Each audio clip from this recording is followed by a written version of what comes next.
नमस्कार प्रेक्षकांनो, आपल्या सर्वांची फेवरेट मालिका तू ही रे माझा मितवा या मालिकेचा आजचा म्हणजे मंगळवार 30 जूनच्या एपिसोडचा रिव्ह्यू तुम्ही ऐकत आहात. प्रेक्षकांनो, आजच्या एपिसोडमध्ये सुद्धा एकानंतर एक धमाकेदार असे ट्विस्ट आले आहेत. तर प्रेक्षकांनो, आजचा एपिसोड तर एकच नंबर होता.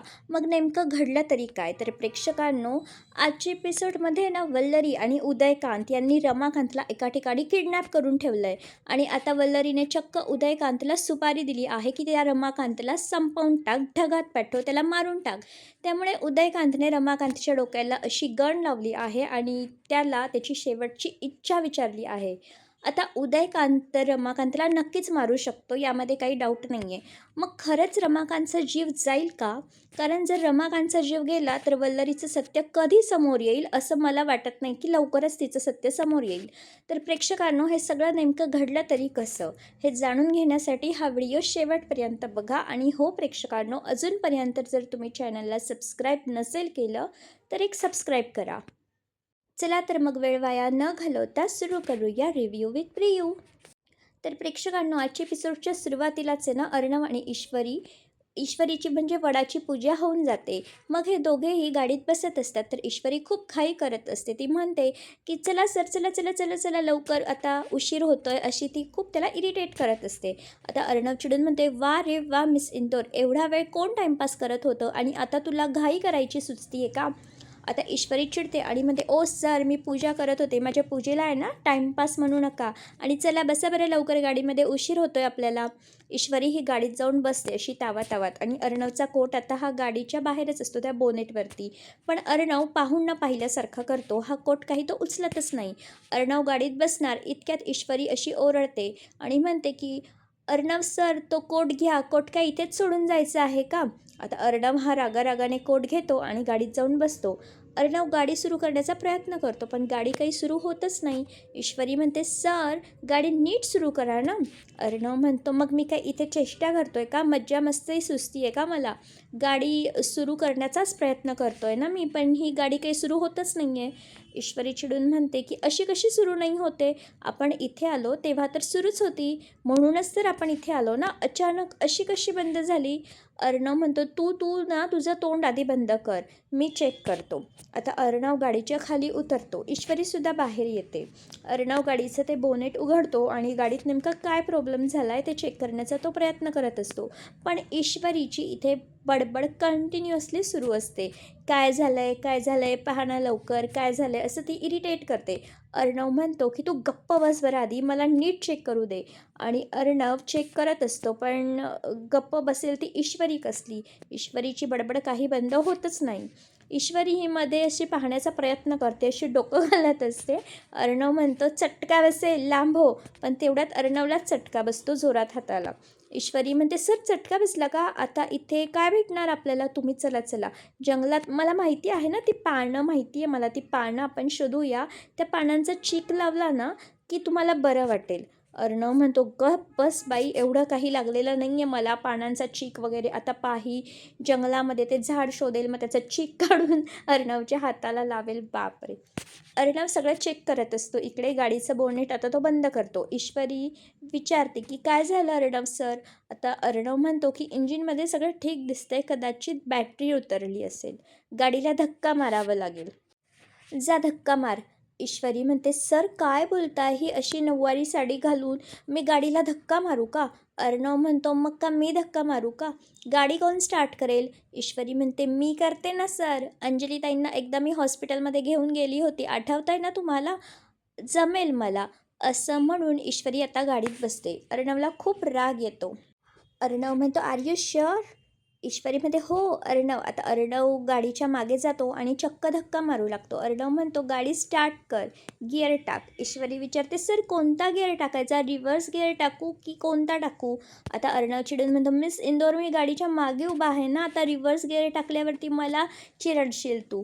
काय करतेस? ईश्वरी म्हणते, हो हो माहिती आहे मला, मी जस्ट कन्फर्म करत होती, मी तर असंच विचारत होती. आणि ईश्वरी आता गाडी सुरू करते, फर्स्ट गिअर टाकते आणि एक्सिलेटर देते. तेवढ्यात आता गाडी सुरू होते. ईश्वरीला खूप आनंद होतो. अर्णवसुद्धा खुश होतो की शेवटी ईश्वरीने गाडी सुरू करून दाखवली. अर्णव आता गाडीजवळ येतो. ईश्वरी म्हणते, पाहिलं का सर, तुम्ही मला कमी लेखत होतात, पण मी गाडी सुरू करून दाखवली ना. अर्णव म्हणतो, आता गाडी सुरू केली आहे, पण तुझी बडबड बंद कर, नाहीतर गाडी परत बंद होईल. हो बाजूला. ईश्वरी बाजूला जाते. अर्णव आता गाडीत येऊन बसतो आणि अर्णव गाडी सुरू करतो. गाडी थोडी थोडी पुढे येते. ईश्वरी म्हणते, सर काय करताय, रस्ता संपला आहे, गाडी पुढे नाही मागे घ्यायची आहे, विसरलात का तुम्ही. अर्णव म्हणतो की हो माहिती आहे मला, ती माझी स्टाईल आहे. ईश्वरी असं तोंड वाकडं करते आणि अर्णव आणि ईश्वरी हे दोघेही आता तिथून निघून जातात. इकडे आकाश आणि नम्रता सात्विक फॅशनच्या ऑफिसमध्ये आकाशच्या कॅबिनमध्ये असतात. आकाशचं थोडं काम राहिलेलं असतं, ते संपतं. आकाश म्हणतो, चल नम्रता, आता आपण कॉम्पिटिशनच्या व्हेन्यूवरती जाऊया. तर नम्रता म्हणते की सर, तुम्ही सगळे डॉक्युमेंट्स घेतले ना, आणि ते स्पर्धेचे पासेस होते, त्याशिवाय एंट्री मिळणार नाही आहे, ते घेतलेत ना. आता आकाश सांगतो, हो नम्रता, सगळं घेतलं. हे पहा डॉकेट, आणि या डॉकेटमध्ये ते पासेस आहेत, मी ते उघडूनसुद्धा पाहिलं आहे.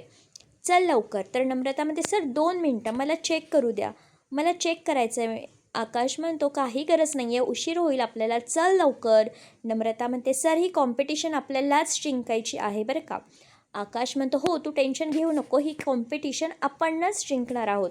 नम्रता म्हणते, पण एकदा मी चेक करू का. आकाशचा आता नाईलाज होतो. आकाश नम्रताला हे डॉकेट देतो आणि मोबाईल असा म्हणजे काहीतरी करत बसतो. नम्रता हे डॉकेट आता चेक करते. त्यात एक नवं एन्व्हलप असतं आणि या एन्व्हलपमध्ये पासेस असतात.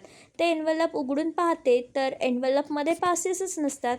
ते सगळे डॉक्युमेंट्स एक एक करून पाहते, पण कुठेच काही नसतं. नम्रता विचारते, सर यामध्ये तर पासेसच नाही आहे. आकाशलासुद्धा मोठा धक्काच बसतो. आकाश आणि हे एन्व्हलप आहे ना उघडून पाहतो, तर यात पासेस नसतात. आकाश म्हणतो, अरे हो यार, यात तर पासेस नाही आहे. नम्रता शोध सगळीकडे, इथेच कुठेतरी असेल. आणि मग आकाश आणि नम्रता संपूर्ण कॅबिनमध्ये ते शोधू लागतात. टेबलवरती, त्यानंतर साईड टेबलवर, फाईल्समध्ये, परंतु त्यांना कुठेही हे पासेस सापडत नाही. आकाश म्हणतो, पासेस इथे नाही आहेत, याचा अर्थ आपल्याला त्यांनी पासेस पाठवलेच नाही का त्यांनी पासेस. मला तर असं वाटतंय त्यांनी पासेस पाठवलेच नव्हते, कारण मी हे डॉकेट उघडून पाहिलंच नव्हतं. जर मी ते उघडून पाहिलंच नाही, त्यातले पासेस बाहेर काढलेच नाही, तर मग पासेस असे कसे हरवू शकतात. त्यांनी आपल्याला पासेस पाठवलेलेच नाही आहेत. नम्रता विचारते, सर पण हे कसं शक्य आहे, त्यांनी आपल्याला पासेस का नाही पाठवले, आणि आता जर पासेस नाही भेटले तर काय होईल. आपल्याला तर आतमध्ये एंट्रीच भेटणार नाही. आकाश म्हणतो, थांब नम्रता, मी शिर्केला विचारतो, कदाचित त्यांच्याकडे आपले पासेस असतील. असं म्हणून आकाश हा शिर्केला कॉल करतो आणि विचारतो की शिर्के, बाय चान्स तुमच्याकडे आमचे स्पर्धेचे पासेस आहेत का चुकून. शिर्के म्हणतो, नाही. आणि म्हणतो, आकाशला आता मोठा धक्काच बसतो हे ऐकून. नम्रता विचारते, काय झालं सर. आकाश म्हणतो, शिर्केंकडे सुद्धा ते पासेस नाही आहे. नम्रताला खूप टेन्शन येतं. नम्रता म्हणते की सर आता काय करायचं, आपल्याकडे पासेस नाही आहे, आणि आता आपण स्पर्धेमध्ये एंट्री कशी घेणार. स्पर्धेच्या नियमांमध्ये लिहिलं आहे, पासेस नसतील तर एंट्री घेता येणार नाही. आकाशलासुद्धा खूप टेन्शन येतं. आकाश म्हणतो, थांब, मी स्पर्धेच्या आयोजकांना कॉल लावतो. आणि आकाश या स्पर्धेच्या आयोजकांना कॉल लावतो. ते फोन उचलतात. आकाश म्हणतो, सर मी आकाश पाटील बोलतोय, मी या स्पर्धेत भाग घेतला आहे, पण तुम्ही मला पासेस पाठवलेच नाही आहेत, एन्व्हलप रिकामा आहे. तर आयोजक उद्धटपणे म्हणतात, वा रे वा, म्हणजे तुम्ही हरवायचे आणि दोष आमच्यावरती द्यायचा का. आम्ही तुम्हाला सगळे डॉक्युमेंट्स पाठवले होते, त्यामध्ये पासेससुद्धा होते. आकाश म्हणतो, सर माझ्यावरती विश्वास ठेवा, त्या एन्व्हलपमध्ये काहीच नव्हतं, ते एन्व्हलप खाली होतं. तर हा आयोजक म्हणतो, उगाच आम्हाला शेंड्या लावू नका तुम्ही, तुम्हाला स्पर्धेचे नियम माहिती आहे. जर तुमच्याकडे ते पासेस नसतील तर तुम्हाला स्पर्धेमध्ये भाग घेता येणार नाही. त्यामुळे पासेस तुम्हीच कुठेतरी ठेवले असतील, ते शोधा आणि येताना घेऊन या. असं म्हणून हा आयोजक फोन कट करतो. आकाशला जबरदस्त धक्का बसतो आणि या आयोजकासमोर चक्क सौदामिनी देशमुख बसलेली असते. म्हणजे आता अर्णवची एंट्री तर काही करता आली नाही, पण अर्णव, ईश्वरी, नम्रता, आकाश यांना स्पर्धेचे पासेसच पाठवले नाहीत. म्हणजे त्यांना आतमध्ये येता येणार नाही आणि आपली कंपनी वाचवता येणार नाही. यासाठी या सौदामिनीने हा डेंजरस प्लॅन बनवलेला असतो आणि आपला प्लॅन यशस्वी होतोय हे पाहून सौदामिनी खूप खुश होते. नम्रता आकाशला विचारते, आकाश सर आता काय करायचं.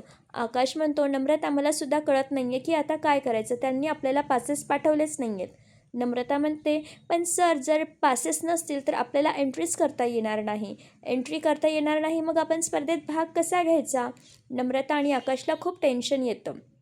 आणि आता पुढे नेमकं काय होईल? दुसरीकडे आता हा उदयकांत रमाकांतला त्यांच्या अड्ड्यावरती आणतो. त्याला खुर्ची तसा बांधतो, त्याच्या हातापाय बांधतो, त्याचं तोंड बांधतो आणि म्हणतो, दादा दादा, माझा लाडका दादा. आणि उदयकांत लगेच वल्लरीला कॉल करतो आणि सांगतो की वल्लरी, आपलं काम फत्ते झालं आहे. त्या रमाकांतला मी माझ्या अड्ड्यावरती आणलं आहे आणि त्याचे हातपाय तोंड सगळं बांधून ठेवलं आहे. पण त्या रमाकांतला हे सत्य कळलं तरी कसं? तुझं सिक्रेट त्याला कसं कळलं? वल्लरी त्याला फोनवरच सांगते की आता मला काय माहिती होतं की तो माझ्या रूममध्ये येऊन सगळी झडती घेईल. मी तर ते पुरावे माझ्या रूममध्ये लपवून ठेवले होते. तो कधी माझ्या रूममध्ये येईल असं मला स्वप्नातही वाटलं नव्हतं, पण त्याने तेच केलं. उदयकांत चिडून म्हणतो, पण वल्लरी, तुला कळतंय का? त्या रमाकांतला सगळं सत्य कळलं आणि जर त्याने अर्णव ईश्वरीला सांगितलं तर तुझी अशी दिंड निघेल ना की मग तू डायरेक्ट तुरुंगात जाऊन पडशील कायमची. तर वल्लरी म्हणते, अरे मला सगळं माहिती आहे रे, म्हणून तर रमाकांतला तुझ्याकडे पाठवलं आहे. आता त्याला तिथेच ठेव. तर उदयकांत म्हणतो, कशाला त्याला माझ्याकडे कशाला ठेवायचं? उगाच खाऊ पिऊ घालायचं, त्याची काळजी घे, त्यापेक्षा त्याला संपवून टाकतो ना कायमचं. तर वल्लरी म्हणते, नाही अशी चूक बिलकुल करायची नाही, कारण जर त्याला संपवलं ना तर आज ना उद्या त्याची डेड बॉडी कुठे ना कुठेतरी सापडेलच आणि मग पोलीस सगळ्यात आधी तुला शोधतील. तू पकडला गेला तर मी पकडली जाईल. त्यापेक्षा त्याला मारू नको, त्याला तसंच जिवंत ठेव. उदयकांत विचारतो, पण त्याच्यावरती एवढी कृपा कशाला? तो तर आपला सगळ्यात मोठा दुश्मन आहे. वल्लरी उदयकांतला समजावून सांगते, अरे उदयकांत, तसं पण हा रमाकांत अनेक वर्षापूर्वी आपल्या बायका पोरांना सोडून निघूनच गेला होता. मग मी आत्तासुद्धा सगळ्यांना तेच सांगेल की रमाकांत हा सगळ्यांना सोडून गेला आहे तीर्थयात्रेसाठी. येईल काही दिवसात आणि मग तो परत कधीच नाही आला तरी कोणाला काय फरक पडत? काही फरक नाही पडणार. तसंही अर्णवचं आणि त्याचं अजून काही जमत नाही. उदयकांत म्हणतो, तू बरोबर बोलतीये, पण पुढचा प्लॅन काय आहे? तर वल्लरी त्याला सांगते, मला लवकरात लवकर अर्णवची सगळी प्रॉपर्टी मिळवायची आहे. उदयकांत म्हणतो, यात तर तुझा फायदा. या रमाकांतला पकडून ठेवलं मी, प्रॉपर्टी मिळणार तुला, मला काय मिळणार? तर ती म्हणते, अरे तुला जीव वाचतोय ना तुझा, ते महत्त्वाचं आहे ना. कारण रमाकांतने तुला घराबाहेर पाहिलं होतं. ईश्वरी, अर्णव तुझ्या मागावरती आहेत आणि आता तुम्ही दोघे भाऊ आहे ना तिथे बसा काही दिवस. इतक्या वर्षानंतर भावाभावांची भेट झाली आहे तर सुखादुखाच्या गप्पा मारा, मस्त वेळ एकत्र घालवा. ते जमत नसेल तर हेवे दावे करा, पण तिथेच राहायचं आता दोघे भावांनी. त्या अड्ड्याच्या बाहेर निघायचं नाही. मी तुझ्या पाया पडते, पण आता मूर्खपणा करू नको. उदयकांत म्हणतो, ठीक आहे, पण याला मी काय जास्त दिवस पोचणार नाही आहे, त्यामुळे याचा काय निर्णय घ्यायचा तो लवकरात लवकर घे. तर वल्लरी चिडून म्हणते, उदयकांत, मी तुला शेवटचं सांगते बरं का, आता त्याच्या जीवाला काही झालं नाही पाहिजे. त्याला तसंच जिवंत ठेवायचं आहे, तो सुखरूप राहिला पाहिजे. कारण आधीच माझ्या डोक्याला खूप टेन्शन आहे. परत त्याचा खून, डेड बॉडी हे सगळं मला आणि माझ्या मागे नाही लावून घ्यायचं आहे. उदयकांत म्हणतो, ठीक आहे, तू काळजी करू नको, मी सगळं काही ठीक करेल. आता हा रमाकांत माझा पाहुणा आहे, शेवटी माझा दादा. त्याच्याशी काय बोलायचं, कसं बोलायचं ते मी बरोबर करतो. आणि उदयकांत फोन कट करतो आणि पुन्हा एकदा रमाकांतकडे जातो. इकडे ईश्वरी आणि अर्णव हे जंगलात गेलेले असतात. जेव्हा पोलिसांची नाकाबंदी होती तिथून ते बाहेर येतात. ईश्वरी म्हणते, सर थांबा थांबा, हा तोच रस्ता आहे ना जिथे पोलिसांची नाकाबंदी होती आणि पोलिसांनी आपल्याला अडवलं होतं, पण आता तर इथे काहीच दिसत नाही आहे. अर्णव म्हणतो, हो ना, आता तर इथे काहीच दिसत नाही आहे. ईश्वरी म्हणते, सर हे सगळं तुम्हाला थोडं संशयास्पद नाही वाटत आहे का?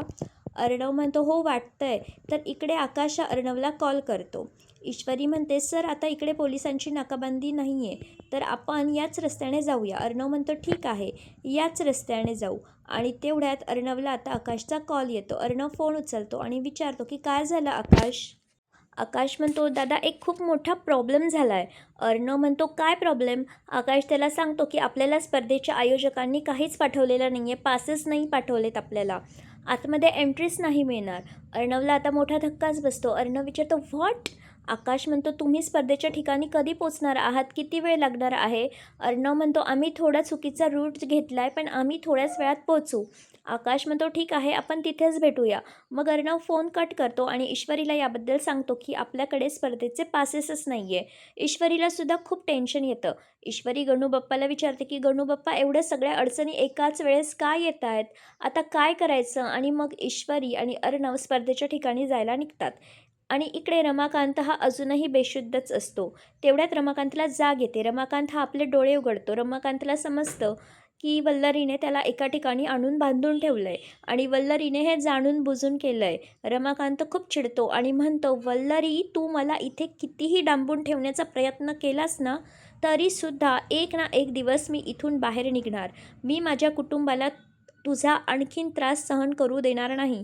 तुझं सत्य मी लवकरच सगळ्यांसमोर आणेल. असं म्हणून रमाकांत हा स्वतःला सोडवण्याचा प्रयत्न करत असतो.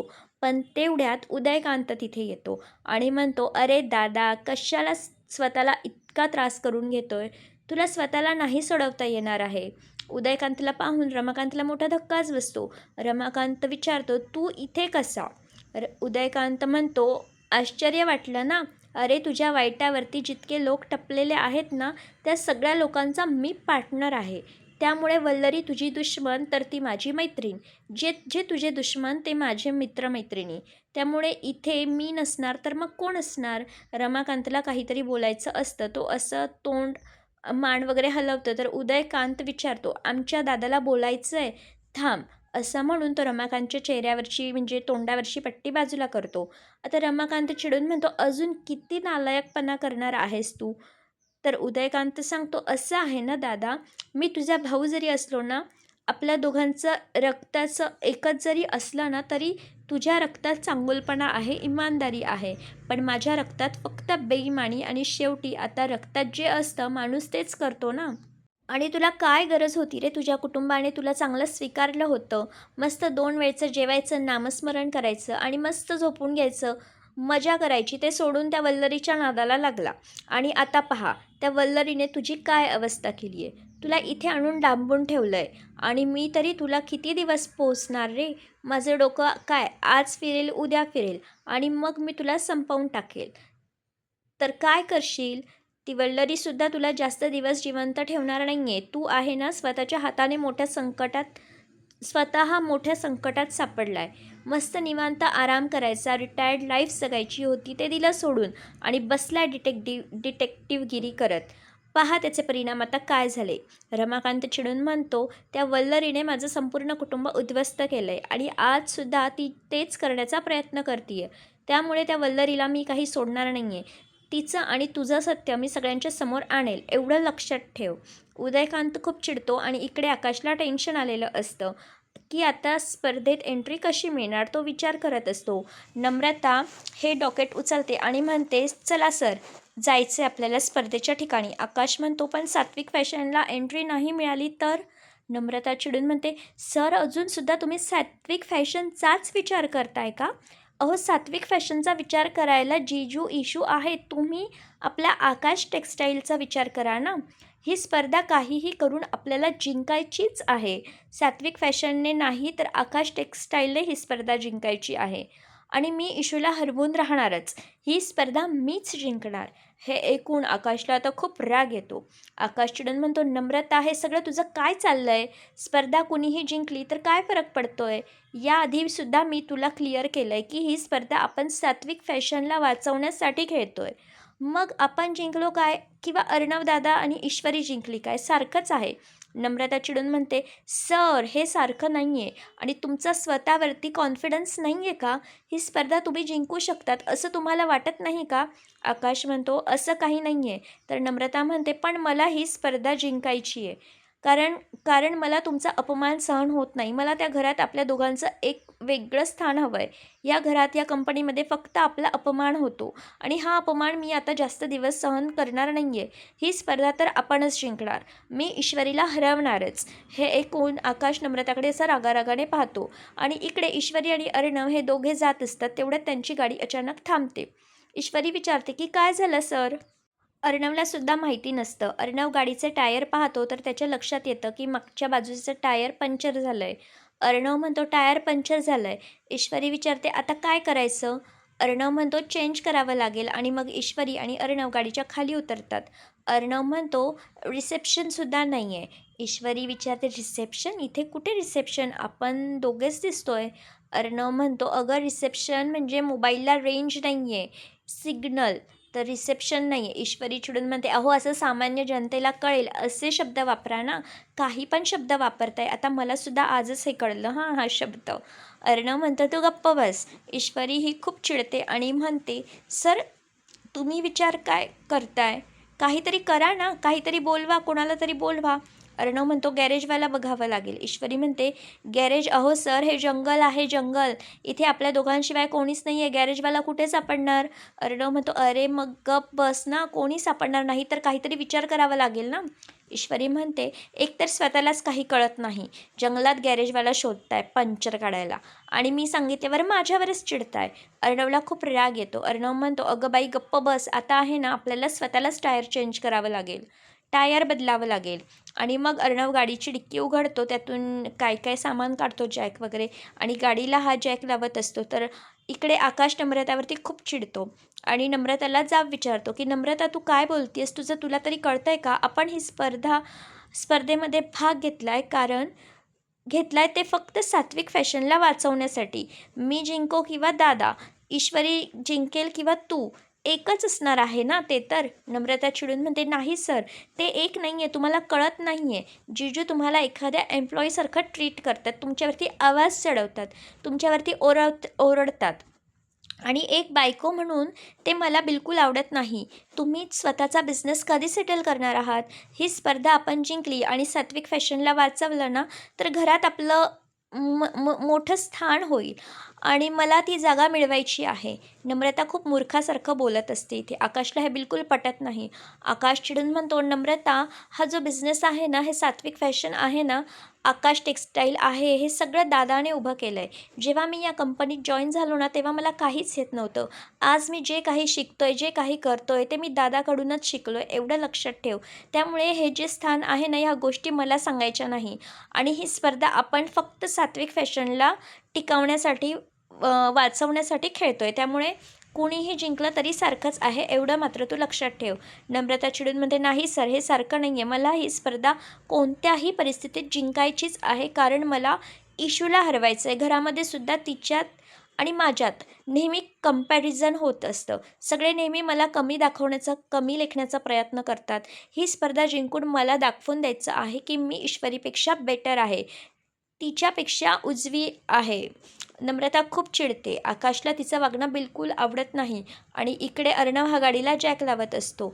तेव्हा ईश्वरी त्याला मदत करते की आता एवढा व्यायाम करून, एवढाच दिवस रात्र बॉडी बनवून सुद्धा अर्णवचा काही फायदा नाही आहे.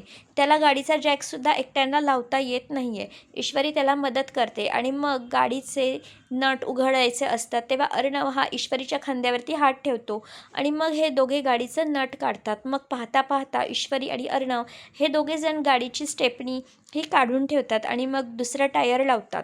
तेव्हा ईश्वरी अर्णवला मदत करते. अर्णव ईश्वरीला मदत करतो आणि गाडीचं हे पंक्चर काढताना सुद्धा अर्णव आणि ईश्वरीच्यामध्ये छान असं बॅकग्राऊंडला सॉन्ग लावून रोमॅन्स सुरू असतं. बॅकग्राऊंडला तू ही रे माझा मितवा हे बॅकग्राऊंडला गाणं चालू असतं.